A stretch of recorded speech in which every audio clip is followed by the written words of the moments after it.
L'hommage national aura lieu lundi, une semaine précisément après leur décès avant-hier. 13 soldats français sont morts au Mali, tués dans une collision d'hélicoptères. L'engagement français au Mali, indispensable selon Édouard Philippe. Le Premier ministre répondait hier aux doutes, parmi lesquels ceux de Jean-Luc Mélenchon, qui s'interroge sur l'utilité de cette opération Barkhane, toujours en cours. Pour en parler sur ce plateau avec nous, Anthony Fouchard, vous êtes journaliste, ancien correspondant au Mali pour France 24. Bonjour, merci d'être là. Et Dominique Trinquant, ancien chef de la mission militaire française auprès des Nations Unies. Juste avant, Jean-Pierre Sueur est avec nous, sénateur socialiste du Loiret, vice-président de la commission des lois.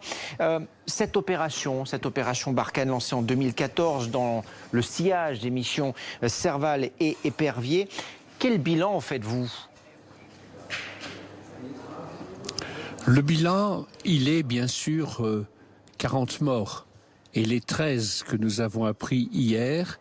Et vous savez que dans ces cas-là, nous avons d'abord à l'esprit le recueillement nécessaire. Parce que nous pensons à ces 13 soldats, nous y pensons particulièrement au Sénat, puisque vous savez que un de ces soldats qui est mort est le fils de l'un de nos collègues sénateurs, Jean-Marie Bockel. Donc il y a une grande émotion et nous partageons la douleur des familles. C'est la première chose que je voulais dire. Et ces 13 morts viennent s'ajouter à d'autres. C'est le prix du sang, et le prix du sang, il est lourd. C'est vrai, c'est sûr. Mais en même temps, il faut dire, et je partage ce qu'a dit le Premier ministre Édouard Philippe, moi qui suis socialiste et qui n'appartient pas à la même formation politique, je partage ce qu'il a dit sur le fait que la France doit continuer à lutter contre le terrorisme. Le terrorisme est un fléau, c'est quelque chose de terrible et c'est quelque chose qui est inacceptable, on le sait bien. Et nous devons lutter contre le terrorisme à l'extérieur comme à l'intérieur. Et moi je crois que si on désertait, eh bien les conséquences seraient lourdes. Je ne crois pas que les États-Unis ont bien fait de quitter un certain nombre de zones où leur présence était nécessaire.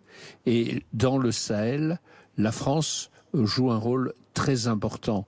Certains commentent, notamment parmi nos partenaires européens, c'est très bien de commenter. Mais qui est-ce qui envoie des hommes et des femmes sur le terrain ? La France. Alors maintenant, il y a sans doute des choses à revoir. J'ai suivi un certain nombre de débats, en particulier la force Barkhane doit sans doute être mieux articulée avec les soldats qui viennent de l'ONU, avec bien entendu les représentants des 5 pays africains qui sont engagés, avec les autorités du Mali par rapport auxquelles il faut demander une très grande vigilance, etc., etc.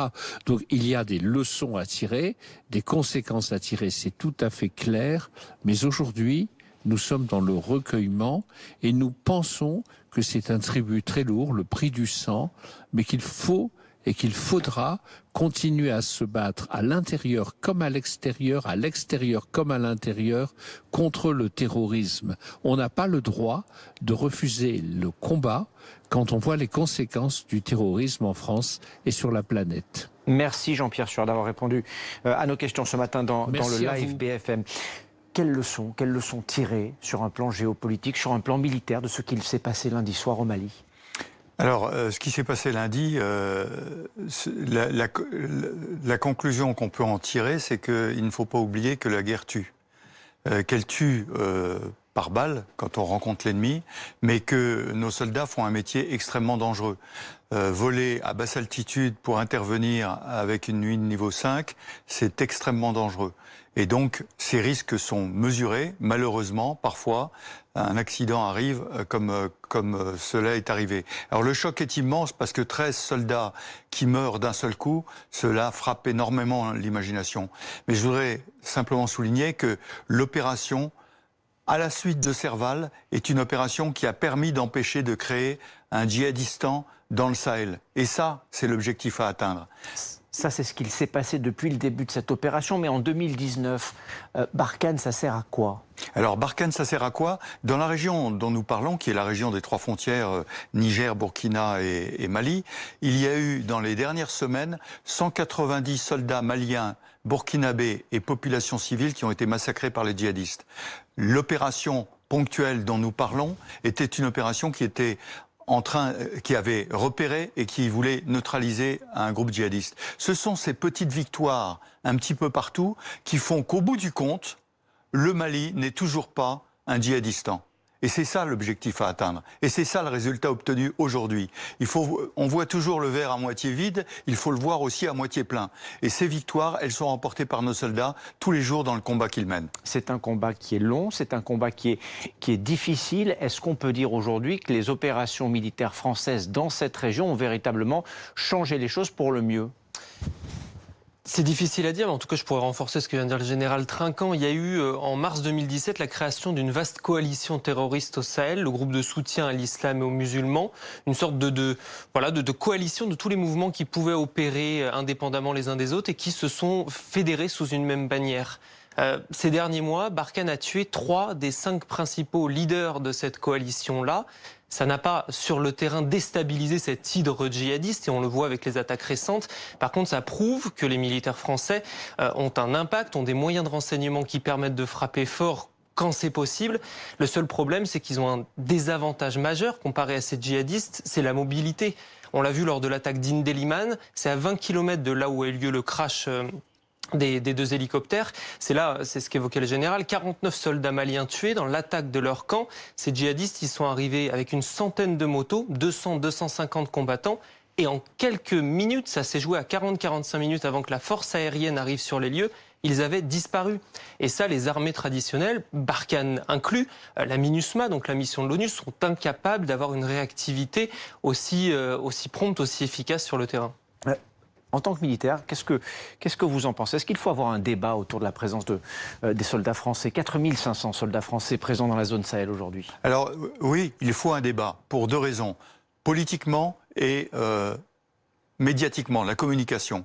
Politiquement parce qu'il faut qu'il y ait une unité nationale de nos élus sur ce sujet, et sur le plan de la communication, parce qu'il faut communiquer aussi bien auprès de nos populations, dont les populations françaises, je crois, sont sensibles au fait que nos soldats là-bas défendent nos libertés sur la frontière extérieure qui se trouve dans le Sahel, mais aussi sur les populations locales, parce que beaucoup de mensonges sont racontés aux populations locales qui sont un peu désespérées parce que la situation n'avance pas, et il est tellement plus simple d'accuser les étrangers que d'accuser ses propres forces et son propre gouvernement. En général, vous le dites vous-même, la situation n'avance pas. Et c'est le sentiment qu'on peut parfois avoir. Les soldats français sont sur place depuis 6 ans, en tout cas, peu ou prou de la manière dont ils sont organisés aujourd'hui. Alors évidemment, ils travaillent tous les jours. On le voit encore, on l'a vu encore dans des conditions extrêmement difficiles, des conditions extrêmement dangereuses. Mais les djihadistes sont toujours là, ils sont toujours actifs. Alors, premier point, n'avance pas.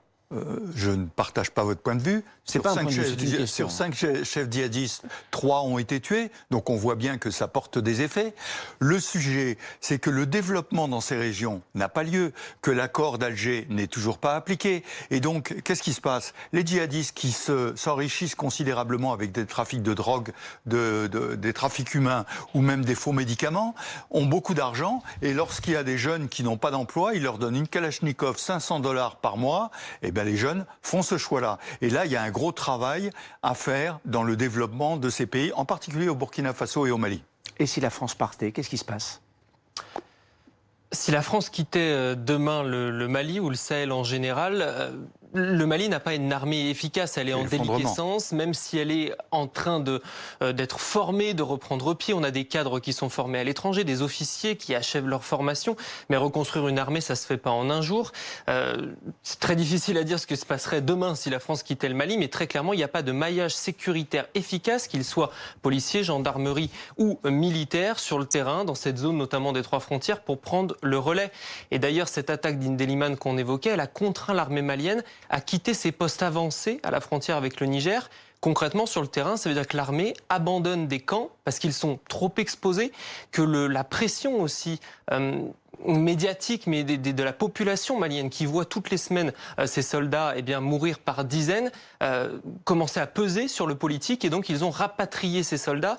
Alors évidemment, toute une explication militaire derrière, stratégie de réorientation, les mots sont allés pour expliquer, mais dans les faits, les 2 postes frontières Mali-Niger, il n'y a plus de soldats maliens là-bas. Mon général, en quelques mots, s'il vous plaît seulement, combien de temps avant de pouvoir envisager un retrait ou un désengagement des forces françaises? On ne peut envisager un retrait que lorsque les djihadistes ne pèseront plus une menace sur le Mali et sur le Burkina Faso. Donc ce n'est pas une question de temps, c'est une question d'objectif à atteindre. Et pour répondre à votre question, si l'armée française se retirait de ces zones, ça serait l'effondrement. Il faut être clair, le Mali et le Burkina Faso étaient des pays instables avant l'intervention française. Il y avait eu des coups d'État. Et donc aujourd'hui, l'épine dorsale de la défense contre les djihadistes, c'est bien l'armée française. Merci messieurs pour vos explications.